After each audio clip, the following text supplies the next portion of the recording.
അയ്യോ അങ്ങനെ പറയരുത്. ഒരു കുടുംബം വഴിയാതാരായി പോവും. ഇത്തവണത്തേക്ക് കൂടി മാഡം ക്ഷമിക്കണം. നടക്കില്ല. ഇത് എത്രാമത്തെ തവണയാണെന്ന് തനിക്കറിയാമോ? അറിയാം. 14 തവണയായി. ഇത്തവണ കൂടിയായ 15 തവണയാവും. സത്യം. കൂടുതൽ വിസ്തരിക്കണ്ട. You can go now.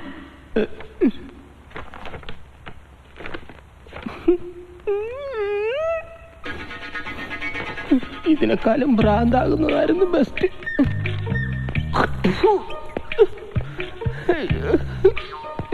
പാവം ചേട്ടന്റെ പണി പോയല്ലേ, വിഷമിക്കണ്ട.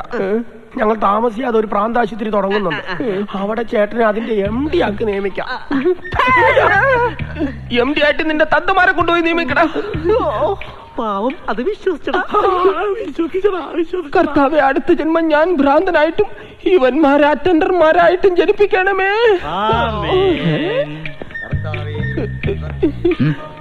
എന്നെ എങ്ങനെയെങ്കിലും രക്ഷിക്കണം സാർ. എന്റെ പണി പോയി.